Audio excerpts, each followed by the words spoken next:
కూర్చోబెట్టినాం, చాలా మందిని ఎత్తినాం, చాలా మందిని ఎక్కినాం, మేము గద్దెలు ఎక్కినాం. 10 సంవత్సరాలు మేము కూడా పరిపాలన చేసినాం. అదంతా పెద్ద గొప్ప విషయం కాదు.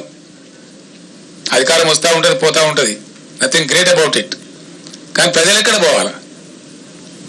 నీ రాజకీయం నా రాజకీయం అంతా ప్రజలు కదా, ముఖ్యంగా రైతాంగం కదా, గ్రామాలు కదా. పట్టుబొమ్మల్లాగా ఉన్న పల్లెసీమలలో ఎలా బోరు బండ్ల హోరు వినిపిస్తూ ఉన్నది. బంద్ అయినాయి బోరు బండ్లు. గత 8 ఏళ్ళుగా బోరు బండి కనవల్లే, అడ్రస్ లేకుండే. కరెంటు వైండింగ్ మోటార్లు మళ్ళీ అద్భుతంగా రోజుకు 20-30 మోటార్లు వైండింగ్ చేస్తూ ఉన్నాయి. అవి కనబడలే, మాయమైపోయినాయి. తెలంగాణ రాష్ట్రం నుంచి జనరేటర్లు అమ్ముకునే దుకాణాలు పారిపోయినాయి. ఇన్వర్టర్లు, కన్వర్టర్లు, స్టెబిలైజర్లు అమ్ముకునే దుకాణాలు దివాలా తీసినాయి తెలంగాణలో. మళ్ళీ ఇవాళ అవి కొనే దుస్థితి ఎందుకు వస్తూ ఉన్నది ఈ రాష్ట్రంలో? మిషన్ భగీరథ, దాన్ని పట్టించుకున్న నాదుడే లేడు. నేను ఒక 2-3 జిల్లాల ఇంజనీర్లు అడిగిన, ఏమరా నాయన ఏంది, మీరే కదా నడిపాను, నిర్మించింది మీరే, నడిపింది మీరే, ఏమైందంటే సార్ దీనిలో అసలు కిటుకు వేరే ఉన్నది, అడిగేవాళ్ళు లేడు. అప్పుడు మీ ఆఫీసులేమో స్మితా సబర్వాల్ గారు సెక్రటరీ గారు సపరేట్గా ఉండ్రి, దీని మీద ఎవ్రీ డే దీని మీద మానిటరింగ్ ఉంటుండే. ఎక్కడైనా కూడా గద్దలాగా వచ్చి వాలి అందరు ఇంజనీర్లను తీసుకొచ్చి టాప్ టు బాటం కూర్చోబెట్టి సమీక్ష చేస్తూ ఉండే, బ్రహ్మాండంగా జరుగుతూ ఉండే. ఒక చిన్న పైప్ ముక్క పోతే కూడా తెల్లారి లోపల వేసేవాళ్ళు. ఇవాళ 15 రోజులు కూడా పడుచుకునే వాళ్ళు లేడు, అజమాయిషి కొరబడింది అని చెప్తున్నాడు వాళ్ళు.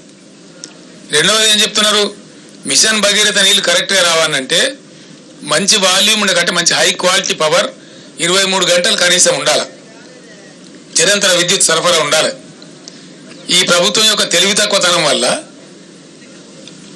మళ్ళీ ఇలా లక్షల మూటలు కాలుతా ఉన్నాయి తెలంగాణలో. లక్షలు, వేలు కాదు. ఒక్కొక్క రైతు మూటలు 2 సార్లు 3 సార్లు కూడా కాలుతా ఉన్నాయి. ఆరాటానికి పాపం వాళ్ళు ఏం చేస్తారు, పుట్టకొచ్చిన పని చేను, ఈంతున్న చేను ఇక వండుతుందేమో, 4 గింజలు వండితే బతుకుతామేమో అని చెప్పి కొత్తగా బోర్లు వేయటం, వాగులలో చెలుమలు తీయటం, వరద కాలువలలో చెలువలు తీయటం, క్రేన్లతో పూడికలు తీయడం, మాయమైన అన్ని మళ్ళీ ప్రత్యక్షమైనాయండి 100 రోజులకే. మాయమైన ట్యాంకర్లు ప్రత్యక్షమైనవి, మాయమైన బిందెల మూత ప్రత్యక్షమైంది, మాయమైన మంచినీళ్ళ కొరత ప్రత్యక్షమైంది, మాయమైన కరెంటు కొరత ప్రత్యక్షమైంది, మాయమైనటువంటి క్రేన్లు ప్రత్యక్షమవుతున్నాయి పూడికలు తీయడానికి, మాయమైన బోరుబావులు మళ్ళీ హోరెత్తుకుంటూ తిరుగుతూ ఉన్నాయి. ఇంత రూపాయలేనా? జర్ర కేసీఆర్ గల్మ దాటంగానే కట్కేసినట్టే బంద్ అవుతాయా? అంటే ఏమన్నట్టు, ఎందుకు జరుగుతున్నట్టు పరిణామాలు? నేను జోక్గా చెప్తానండి, దయచేసి ఇది సమాజం యొక్క విషయం, ప్రజల యొక్క విషయం. ఇంకా 3 నెలలు గడవాలా, జూన్ చివరికి పోతే తప్ప మళ్ళీ ఈ ఊటలు రావు. అది భగవంతుడు మన నుంచి మంచి వర్షాలు కురిస్తే ఏ జూలై 15కో 20కో మనకు మళ్ళీ ఊటలు వస్తాయి. వర్షాలు భారీగా కురిస్తే అప్పుడు భూగర్భం మళ్ళా జలంతో నిండితే అప్పుడు వస్తాయి. దాదాపు ఇంకో 3 నెలలు 3.5 నెలలు ఇంకా ఎంత భయంకరమైతే పరిస్థితి. దానికోసం మాట్లాడవలసి వస్తూ ఉంది. నేను బాధతో మాట్లాడుతున్నా, దుఃఖంతో మాట్లాడుతూ ఉన్నా. అద్భుతమైన మంచినీళ్ళ సదుపాయం ఉన్న తెలంగాణ నా కళ్ళ ముందే 100 రోజులలో ఇంత నాశనం అవుతుంది. నా కళ్ళ ముందే బిందెలు పట్టుకొని తిరుగుతారు, నా కళ్ళ ముందరనే బోర్లు వేసుకునే దుస్థితి వస్తుంది, నా కళ్ళ ముందరనే మళ్ళీ ట్యాంకర్లు కొనుక్కోవాల్సిన దౌర్భాగ్యకరమైన పరిస్థితులు వస్తాయి అని నేను అనుకోలే. నిజంగా కళ్ళలో నీళ్ళు తిరుగుతా ఉన్నా కొన్ని సందర్భాలు చూస్తూ ఉంటే. ఎందుకు షార్టేజ్ ఉండాలండి నీళ్లు? ఏ కారణం చేసి షార్టేజ్ ఉండాలా? What is the reason for that? అదేం లేదు. మేమేం చేసినామండి, హైదరాబాద్ ఏనాటికైనా ప్రధానం కాబట్టి ఎల్లంపల్లి నుంచి సింగిల్ లైనే ఉంది, అక్కడ నుంచి ఎక్కువ వచ్చే అవకాశం లేదు. ఒకటే లైన్ వేసేప్పుడు అంతే చేసిండ్రు. సంవత్సరానికి 10-12 TMC వస్తుంది. కృష్ణ నుంచే ఫేజ్ ఉందని చెప్పి సాగర్లో డెడ్ స్టోరేజ్ ఉంటుందని, 100 TMCల పైచిలకు డెడ్ స్టోరేజ్ ఉంటుందని, పాత అక్కంపల్లి మీద ఆధారపడకుండా 1450 కోట్లతో మేము సుంకిశాల ప్రాజెక్ట్ కూడా మంజూరు చేసినాం. అది కూడా ఆల్మోస్ట్ దగ్గర పడ్డది. 70-75% పనులు అయిపోయినాయి మా ప్రభుత్వం పోయేనాటికే.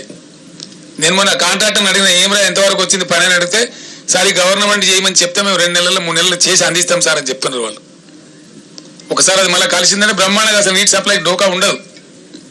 సాగర్లో పూర్తి స్థాయి నీటి మట్టం వాడుకునేటువంటి పరిస్థితి ఉంటుంది, 100 TMCలు ఉంటుంది. కాబట్టి ఇవి ఏం చేయకుండా, ఇవి ఏం పట్టించుకోకుండా, దీని మీద సమీక్షలు లేకుండా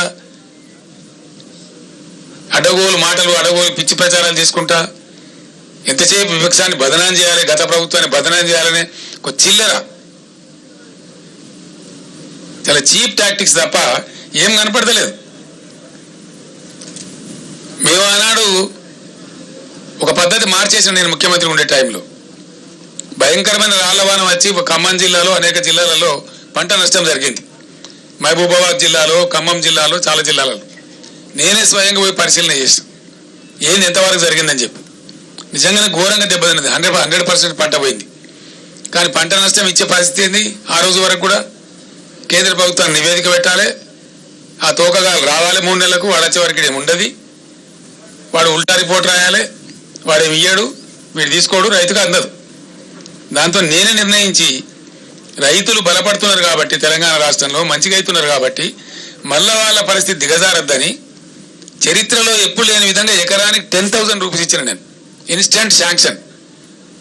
అంత వెరీ డే ఆ పొలంలో నిల్చుండే అనౌన్స్ చేసి 5-6 రోజుల లోపల వాళ్ళకి నష్టపరిహారం అంతా చేసినాం. ఇది తుంగతుర్తికి 6 కోట్లు ఇచ్చినాం. మొత్తం దాదాపు 149 కోట్ల రూపాయలని పంపిణీ చేసినాం ఇమీడియట్ గా రైతులకు. అదే విధంగా 149 crores ఇచ్చినాం. రెండో విడత 3 అంటే సుమారు ఒక 500 కోట్ల రూపాయలను పంచినాం రైతులకు మేము. ఇవాళ లేదండి, రాలవాని వాడికి అడిగే దిక్కు లేదు. ఓ మంత్రి ఓడు, ఎమ్మెల్యే ఓడు, దొంగలు కదా ముఖం సాటేసినట్టు. ముఖ్యమంత్రికి అయితే పట్టేలేదు, ఢిల్లీ యాత్రలే సరిపోతాయి. ఏది మరి నాకు అర్థం కాదు. ఎమ్మెల్యేలు ఓరు, ఎంపీలు ఓరు, మంత్రులు ఓరు, అధికారుల బృందాలు పంపించారు. మేము ఒకటే మాట చెప్తాను, ఇవాళ ఏది ఏమైనా సరే, రణరంగం అయినా సరే ఈ ప్రభుత్వాన్ని మెడలు వంచుతాం, వదిలిపెట్టాం ఎట్టి పరిస్థితులలో, ఎట్ ఎనీ కాస్ట్. మేమన్నాడు 10,000 రూపాయలు ప్రపంచంలోనే ఇవ్వాలి, 10,000 రూపాయలు, 2,000 చేదో ఇచ్చి చిల్లర చేతులు దులుపుకునేది. మేము 10,000 రూపాయలు ఇన్స్టెంట్ గా ప్రకటించి 500 కోట్లు సుమారు పంచినాం. 450-460 కోట్లు పంచినాం. ఇలా అతి లేదు గతి లేదు. సుమారు 1,00,000 ఎకరాలలో పంటలు పోయినాయి, రాళ్లవానాలు పడి, అకాల వర్షాలు పడి, కొన్ని హోరు గాలికి దెబ్బతిన్నాయి, వర్షాలు గుర్సి దెబ్బతిన్నాయి, కొన్ని రాళ్లవానకి దెబ్బతిన్నాయి. దానికి దిక్కు లేదు, దాని గురించి మాట్లాడడం లేడు. ఇవాళ ఉన్న మంత్రి, ముఖ్యమంత్రి, ఉప ముఖ్యమంత్రి వీళ్ళంతా ఏం మాట్లాడారండి? అసలు వాళ్ళ ముఖాలకైనా ఇయ్యలే.